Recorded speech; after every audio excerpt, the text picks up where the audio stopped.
Ngayong gabi ay aalis ang Pangulong Ferdinand R. Marcos Jr. para dumalo sa APEC Leaders Summit sa Estados Unidos. Magiging abalang Pangulo sa mga economic briefing at pupulungin ang malalaking kumpanya doon. Kumuha tayo ng update mula kay Kenneth Paciente live mula sa Villamor Air Base sa Pasay City. Kenneth? Aljo, ilang oras mula ngayon ay nakatakda ng lumipad si Pangulong Ferdinand R. Marcos Jr. patungo sa Estados Unidos para dumalo sa 2023 APEC Summit. Alas 9 mamaya nakatakdang umalis ang Pangulo para daluhan ng 2023 Asia-Pacific Economic Cooperation o APEC na magsisimula bukas hanggang November 17. Iba't ibang agenda ang nakatakdang isulong ng Pangulo sa APEC Summit. Kabilang na ang sustainable at affordable energy transition kung saan ipupunto ng Pangulo ang kahalagahan ng pag-invest sa clean energy at pagprotekta sa kalikasan habang tinitiyak na ang bansa ay energy sufficient.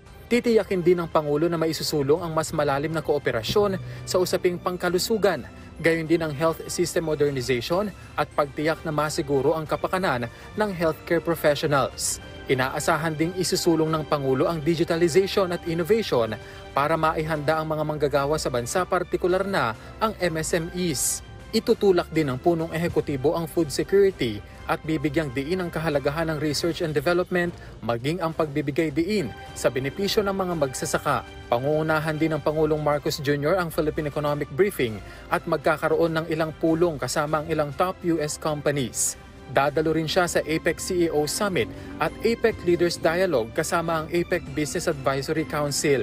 Matapos ang kanyang pagdalo sa APEC, bibisitahin din ng Pangulo ang Filipino community sa San Francisco, Los Angeles, California at Honolulu, Hawaii.